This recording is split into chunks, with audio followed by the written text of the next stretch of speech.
के मरले बाई ऐसे मुअली के मार कौन उन्नतिया हते यार बोलो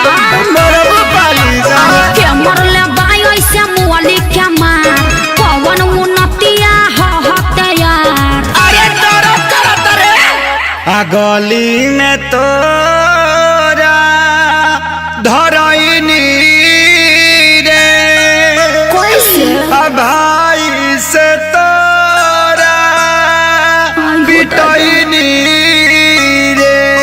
अरे का करे आइल रह हड्डी मसली सब देला से दूर अरे मरले साले कसम से भरा अरे मरले साले कसम से भरा अरे मरले साले कसम से भरा।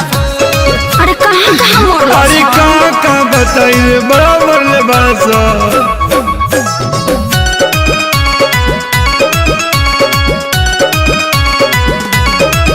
मुँह खोला होट बलेटवा खिया दी अब नया राजा हरदी पिया दी 45 नहीं झरला पानू न दारा बात मीठा मीठा जानी कारा।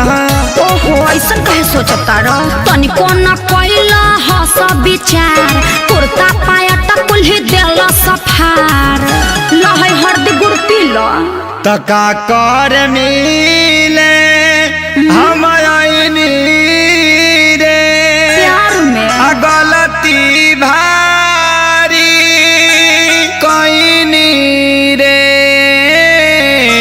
चुप रहो सब ठीक हो जाई। पूछा दारू अब तू हर दिला गुड़ अरे मरले साले कसम से भरा अरे मरले साले कसम से भरा अरे मरले साले कसम से भरा। अरे चुप रहो चलो भोका माइस के सुई दिबा दी वो कौन सुई है? दुख हरनी सुई। अच्छा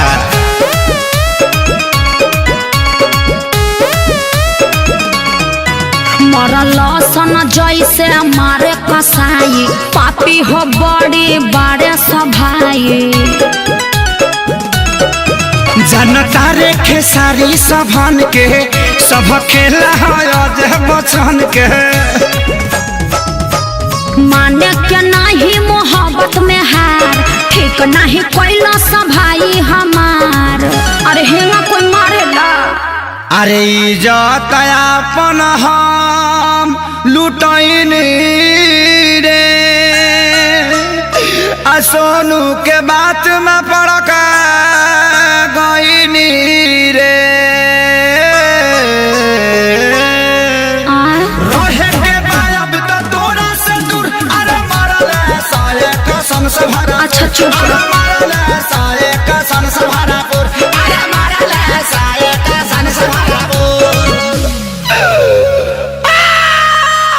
अरे बाप रे बाप दर्द होता। अरे लावा अमर लाता के पाता साट दी।